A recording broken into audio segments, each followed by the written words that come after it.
Even when you feel low, you can still go. Even when you feel slow, you can still go. Even when there's no hope, you can still go. I never answer to no, man, I still go. Go, go, go, go, go, go, go, go. Hello, RailCats fans, and welcome back to another edition of the RailCats Talk podcast. I'm your host, Kyle Savedich, and we will be continuing with our player spotlight, and also kind of get into a little bit of maybe improvements, or not improvements, but like different ideas that I've been thinking about ever since Taylor mentioned it to me when she recalled me about the season passes and asking how they did and if there was any improvements. And at the time I was in the middle of work, so I really didn't have an opportunity to really think about it.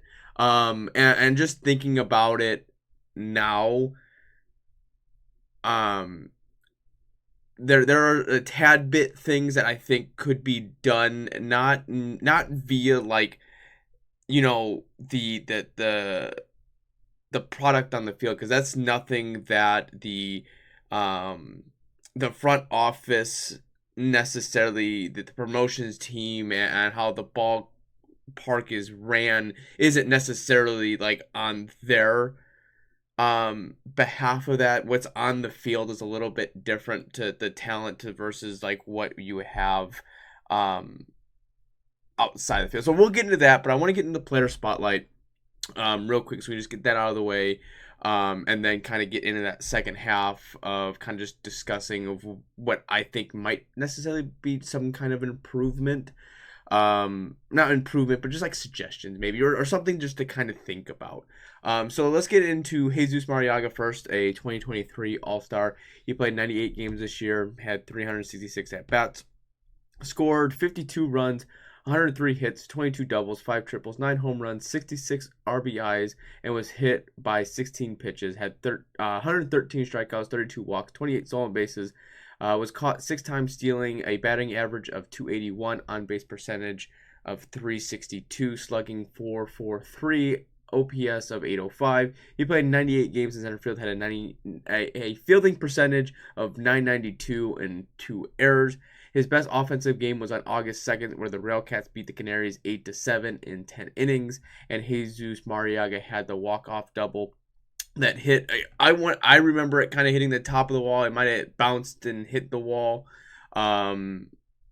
The overtime winner when he did that, where Will Decker scored, Jesus Marriaga went 3 for 4, 2 runs, scored 4 RBIs, 1 walk, 1 strikeout, 2 home runs, a solo, and a 2-run home run. That was probably the most memorable game for RailCats fans. That was most memorable for me, just because sitting there and it was just one of those games where you kind of felt the tension that something big was going to happen. And with Will Decker being on second and Jesus Marriaga coming up, you just had that feeling that this was going to be a game the RailCats were going to win, and Jesus Marriaga was going to do it. And sure as crap, he did. And that was just one game that I think most RailCats fans go back on the season and they're like, yeah, I really remember that. They might not know the finer details of it, but like that's the one game that was probably the best, and being able to sit there and watch it and deciding to have my phone out and record it was even better, because that was just that's just when he came up, that was just like I knew something was going to happen. Just looking at Jesus in a whole perspective of this year, I think he was second in hits, just behind I'm just making sure I'm going through, and I wrote more stuff down, so just behind, not just behind, a little bit behind Diaz, who had like 115, and just above Del Valle. No, it wasn't Del Valle, it was LG, who had 102 hits. So, he was he was your top 3 producer in hits and batting average, and he's your guy that you relied a lot upon during the season. He wasn't going to give you the crazy amount of power, but he did have power in there. He was just shy of double digits. But he was productive when he needed to be. I think he slumped a couple times. There was a little bit in the season where he did slump, but I mean, he more or less, he was, if he was going, the team was going. He was sort of like the Daniel Lingua of last year. Sorry, I have so many Daniels. I have my niece, or my little cousin's name's Danielle. I have two coworkers that are named Danielle. So every time I see Daniel, I think of Danielle. I don't know why. It's just a bad habit that I have. But anyways, getting off the top of subject, he was that consistent guy. He was really it seemed like he was going to be the face of the RailCats. He was going to be one of the faces of the American Association. It just, with the team not succeeding, I don't think he got overlooked overall. Yes, he made the All-Star game, which was so well deserved that he should have. But with the team not being so successful, you just kind of get overlooked to a certain extent, and some of the stuff that happens there. I mean, it's just one of those things that just happens. But I really hope, if he is coming back next year, that we're able to see another step in progressions towards being an elite player in the American Association. I know that's kind of weird to say, an elite player in the American Association, but I really think that's where we're kind of striving with him. I think if he comes back next year and really has a great year, that could open a lot of doors for him. It should have opened a lot of doors for him, just being able to play on the Colombian team in the World Baseball Classic. I know you had the baseball Champions League that he was a part of, which that's a whole nother thing. I'll get into discussion later on in a different podcast with all that weird stuff that happened with that threw me off for a loop. But he's a staple. He's a cornerstone of this team, and he is someone that we need to really keep around, if I'm being honest, to kind of help progress that a little bit further. Going to the next person, Miguel Sierra. He was traded to the RailCats from Sioux City on August 26th in a trade that involved Daniel Lingua and John Sheeks. He played 9 games. He had 32 at-bats, scored 1 run, 9 hits, 1 double, 1 home run, 5 RBIs, and walked 3 times, batting average .281, on-base percentage of .343, slugging .406, OPS of .749. He played all 9 games at shortstop, a fielding percentage of .966, and had 1 error. His best offensive game was September 2nd in a 14-5 loss to the Milkmen. He went 3 for 4, 1 run, 1 RBI, and 1 home run. Obviously, being traded for Lingua, that is a guy that should have higher expectations. And, a small sample size, I think in that small sample size, he did perfectly well. I think he could be a staple there at short if he comes back next year. Or maybe you look at potentially moving Gio to short and maybe bringing Sierra over to, if they're staying on. I'm just saying that, he is one of those players. I think he can be productive. I think he has the 1 home run and 32 at bats. So he might have some power to himself that could help out. I mean, he had some good games there. I just think it's just one of those situations, especially being moved from one team that was going to make the playoffs to a team that wasn't going to make the playoffs, but yet again being traded for a staple for a player that has been a staple in the RailCats organization for basically 3 years, is something to kind of hang your hat upon. And I think he filled that role really well. I think he might be a little bit better defensively than Lingua, and I still don't, looking at Lingua's numbers and looking at the past years, and I just don't know where the fall off of the defensive fielding. I mean, I think his first year he was really good, and then goes on to win the Defensive Player of the Year, and then after that it hasn't really been successful in that aspect of it.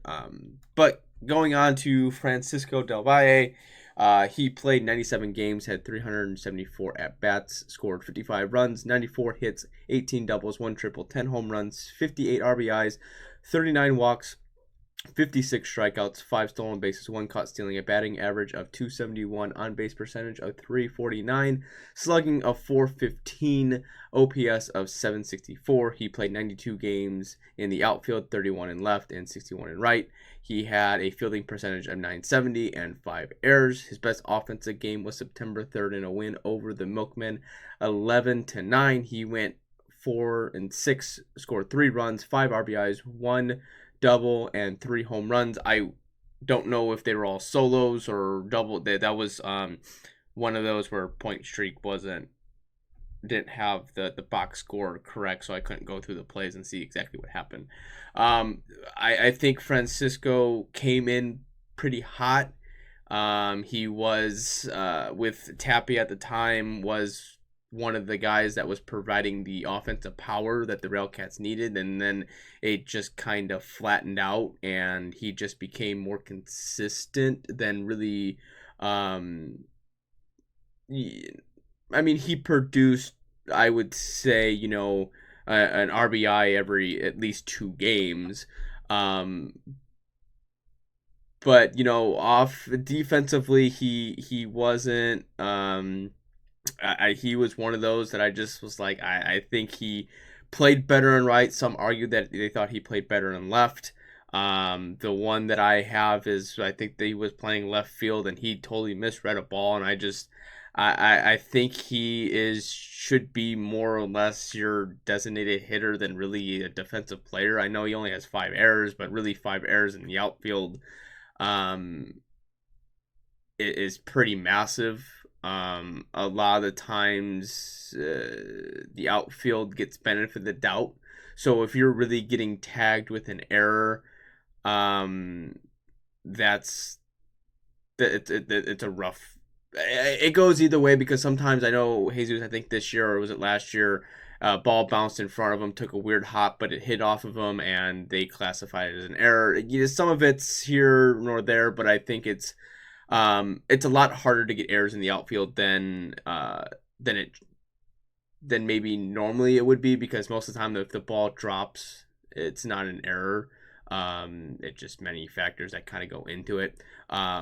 So I think he should have been more of your designated hitter, and I really think that's what this team lacked this year, was a presence in the DH role, just someone that was consistent and was able to produce. But the issue is that the people that were able to produce had to play the field, because they just didn't have people producing in the field at a high enough caliber to necessarily say, hey, yeah, you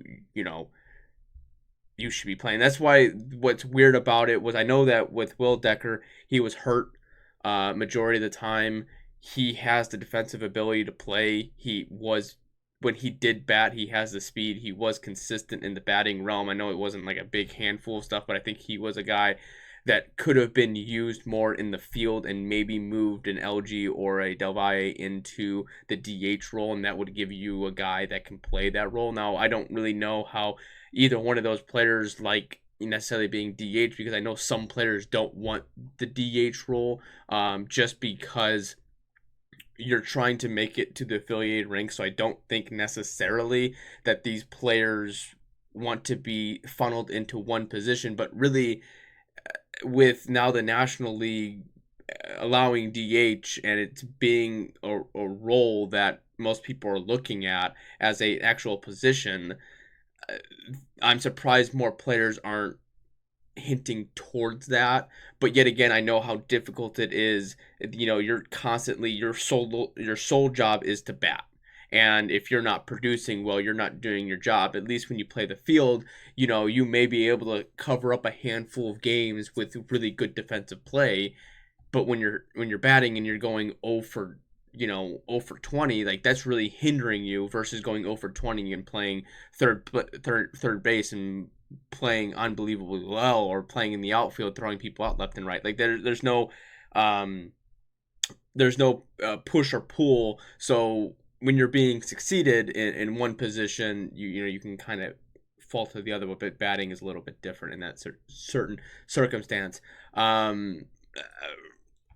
So I think that Del Valle might be a guy to really bring on next year to kind of help bolster the team. I think really you need more bench players. Really looking at it, I don't think they had a lot of people they could bring in off the bench, and you see that in late inning games where a person might be going 0 for 3 or 0 for 4 and the bases are loaded and you just don't believe the guy can do anything just because he just hasn't shown in that game. He's just been dominated. He just his head's not there. Instead of bringing someone in from the bench, you have to leave him in there and you sacrifice that run. So I think that happened a lot of times this year. I don't know if it's so much necessarily that it was Lamar Rogers' decision to say, you know what, I can trust this guy to do it. I just don't think he might have trusted anyone else to come in, because was there really anyone else that could do it?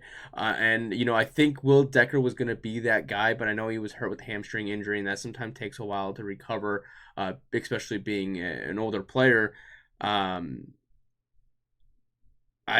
just think that it was just a lack of production through the entire team that you weren't able to use late inning people in that circumstance. I think maybe if you can get someone that can field and field better than Del Valle can, I think Del Valle might be more of a bench player or DH role come next year. And I know it's hard to say. I don't want to say that I want to be positive for every player, but that's how I see it. I saw this year a lot of players that were playing in a position that they necessarily, I don't think they should have been playing in, or a position of being able to, the lack of depth behind them wasn't pushing anyone to be better. And I think when you saw the push to be better, some of the players weaned out. I think that would be a good one for next week. I'll have to keep that in mind about the push or pull of the roster. But I teased it. I talked about at the beginning of improvements and different things that I think coming from the RailCats, from a field fan perspective coming into the ballpark. Not so much what's on the field, but promotion wise, just different things like that. And for me, I think a huge thing that I've been thinking about, really been thinking about. I know it may not happen, but I know a lot of people are when they go to Gary, they feel like it's not the best area to go. And I think really Gary has gone from being a bad place to be to being now just run down. I think when you go to the ballpark, a lot of the area around it is just run down, and there's not a lot of activity around the ballpark. You don't see a lot of people outside. I think that I think that's just the nature of being in Gary. But then you have the steel mills that are run down, and those just things around the Righteous Ribs corner there. That like they really need to do something with it. That to me is the biggest attraction that they could use. I really think you turn that in to just an in-season bar, okay? And you open that thing up to fans that are coming to the ballpark and being able to tailgate, or not tailgate, but coming in, having TVs up. I know it brings in a lot more. Have to pay more people or have people volunteer or whatever the case may be. I mean, you could make it a restaurant again that it's open up year round, or something like that. And I think really the team needs to take a hold of that and contract that out to themselves to be able to have it doesn't, how should I put it? It could be just an in summer thing. This doesn't have to be year round. I'm not talking about making it year round. I'm just saying it could be a summer thing. especially on off nights. You have the bar open. You could do a watch party, right? Some kind of watch party. You could um, have outdoor seating into the ballpark. I know you walk through that seating area, basically, but you could block that off to a certain extent. Something that you could do, make it a suite, make it something that is going to drive people to come to the ballpark just for that. You know, those hot, miserable days in the middle of August and in July, you know, you open that up. The RailCats don't have a luxury suite like that. I know Kansas City has something like that. I'm pretty sure Chicago has something like that. You you entice more people to come. Yeah, you have the suite levels up top. Like, yeah, that's cool, and I get that. But like, I'm just saying, you don't have that down in the field and the outfield there. You know, I think there's something more than you can. There's something more that you can do with that building there. There's plethora of ideas that you can do. I really think turning it into a um how should I say it, um a bar area for pre-game tailgating. To a certain extent, you're only letting fans in that have tickets to the game. They can come in as early, or I would say, you know, you don't want to open up stupid early. You know, maybe your gates open an hour before, so you could open it an hour or an hour and a half before the gates even open, and you can run the bar all the way until you could say the third inning. To a certain extent, you're only letting fans in that have, you know, tickets to the game, and then after that, you shut down the bar. You try to, you know, the more people weed out to go um, to the field, they can. And I mean, realistically, you could leave it open seating up there, general admission seats basically, and they can sit outside if they want to and sit in those chairs and watch a ball game from there, or where the case may be. I just think there's more reasons that I think that would help bring in a little bit more revenue of, you know, alcohol sales, or, you know, appetizer meals, that, you know, bringing people in for a pregame meal. You know, that's not, I don't say let's make, you know, a burger $10 and a thing of beer $10. No, I think you should make it what a normal bar price would necessarily be. They bring more people in, and then I understand that kind of cuts away a little bit of the profits that's made inside the stadium at, you know, your $9 of premium beer and your $7 of domestic beer, which realistically for what you get is a good price, where the case may be. But, you know, uh, $10 for burger and fries, you know, that's not, the food's not always. Beside the Progies, I love the Progies. The Progies are the best, but they're the most valued and best price that they have there. But I mean, we're not talking gourmet meals here. It's not like you're going to the Sox Stadium and getting really good food, or, you know, should I say the forbidden field in the other part of Chicago, at the north side. I'm just saying, I think there's more to what you can bring to the stadium with that corner there. I know you have Rusty's Landing.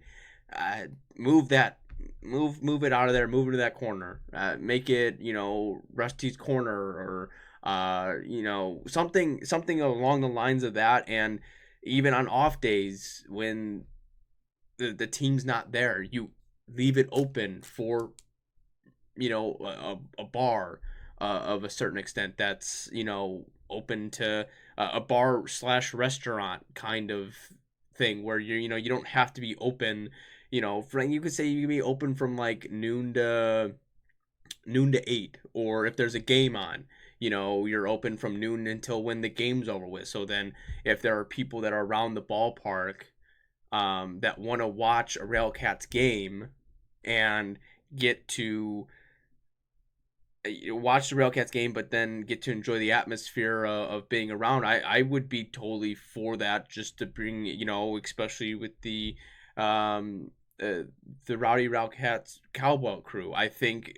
they would have a fun time of coming together, uh, to be together as fans, or bringing the fans in together and watching a game together and being more on a personable level than just being at the ball game. Or maybe, you don't, you see a bunch of people, but you don't, you're there to watch a ball game and you're not getting those conversations that you normally would have if you're in like a bar restaurant setting kind of deal. I think there's plenty of things that they could do there. Just looking from a perspective of the field itself, lights are a big improvement. I heard people talk about lights. I think they need to be upgraded. You know, everyone's doing the light show. Someone hits a home run, the lights are flicking around everywhere, that kind of stuff. Bring that in. I think a lot of teams need to look at the saints of second chances about Mike Vick and what his disaster with the Chicago White Sox and anti-disco night, and then taking over the St. Paul Saints and turning it into a place where everyone wants to be. Listen, baseball is not. Listen, from most people that are fans of baseball and fans of the RailCats for the baseball portion of it will come to this podcast to listen about that stuff.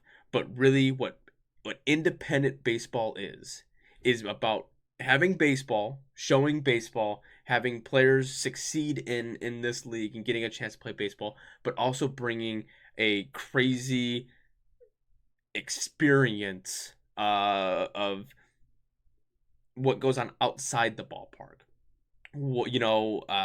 I get the in between inning entertainment, the tug of rope, the kids getting involved, and that, like, that's cool. But I think what was it? Sioux Falls had or was it Fargo? I think it might have been Fargo. I don't remember, but they have the guy that balances crap on himself, and he just balancing a bunch of random stuff.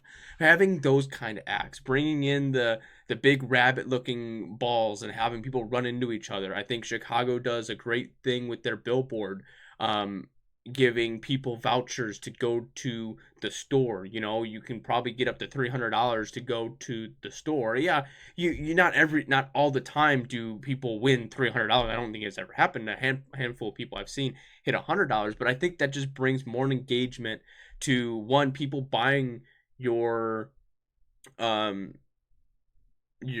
brand, your team, to walk around to show the pride of that. You're people are like, oh, where'd you get that from? And now you're opening up that conversation. I think that kind of stuff. I really think a big thing is, I know Milwaukee did it, and they did it a terrible time, but bringing in the Savannah Bananas, and bringing in the what was it, tequila and tacos truck thing, whatever. That kind of stuff, bringing something to the ballpark than just opening the doors up and saying, okay, a baseball game here, guys, come watch the baseball game. Yeah, that's about it. No, I think I know last year they did the WWE thing. I think, really, I know this sounds crazy, but I really think it would be really cool if they converted during the winter time that stadium into a hockey arena, and having like P&W play, or having some kind of, getting a college together of some sort and getting them to play. I think that would be awesome. I don't know, maybe you kind of try to push maybe getting Notre Dame hockey to play there, or you get something to go there, some sort of hockey, a club hockey, high school. You could do Crown Point, I know, has a hockey team. I think Bishop Knoll, I think, like, I know there, I think Bishop Knoll's like actually a inside, like, is a classified sport, not a club. I think like Central and Crown Point are like a club, but I think that would be cool to have some kind of hockey, high school hockey. I know there's going to be there's a lot of money that you have to spend doing it. I don't get me wrong, you have a lot of money to get into that, and I'm just thinking that would be something that's cool. I know Anthony took a picture last year of this no covered field, but being a big hockey person I am, I think that would be something that's very interesting in that sense of things, to have something like that come about. Um, I know they do the high school, tournaments or whatever the case may be. I just think that they just need to be able to bring in something else, bring in a concert. It doesn't have to be a big name concert. It could just be a concert in general, to where it's an off night and there's no RailCats being played, and there's going to be us RailCats fans that may not want to go, aren't are not probably going to go to the stadium, but that's going to bring in more revenue for the stadium, for the upgrades. I'm looking at it from a completely business standpoint of it. Now, I'm not in business. I don't know how all that's going to work. I don't know if the owner just comes in. I don't know how that is, the inner working works. But I believe that if you're able to open up your stadium and book your stadium to bring in more revenue, it's going to help you in the long terms of making a successful business, and being able to give back to that, to Gary's community. Really, that stadium really wouldn't be there if it wasn't for US Steel. I That was just something that that stadium, I don't know, someone can correct me on this, the inner workings of, I know you have an ownership group, but does the city take control of the field? How does that all transpire to itself? I'm just saying, I look back and I see all the RailCats fans that have been RailCats fans basically from day one, and I see their promotions, and they have bobbleheads, they have replica stadiums, they have skateboards, they have all this other stuff that is just really cool. And now it's cool, we get baseball cards, but what happens if you sell those baseball cards, right? That's one more, you can do a giveaway, right, of the baseball cards, keep that. But what happens, like, I work in retail, and the more I progress, the less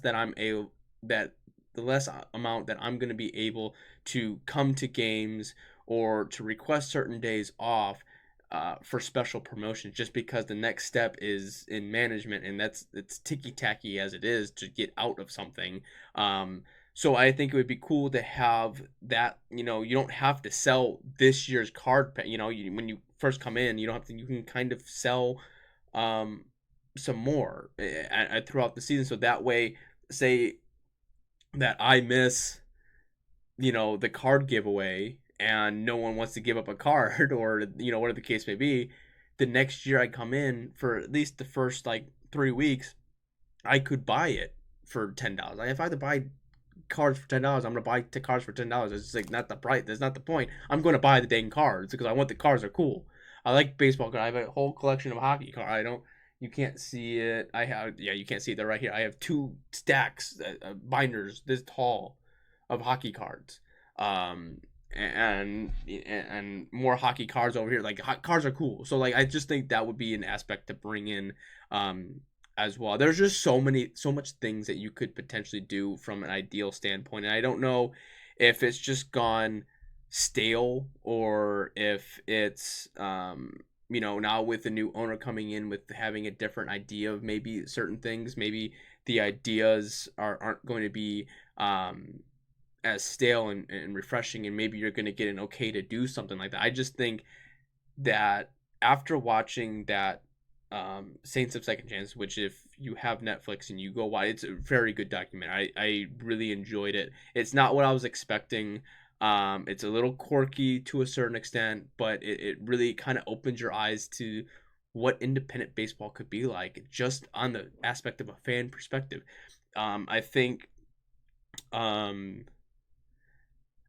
someone said, I think there was like 70% of people that go to these games aren't there for the baseball.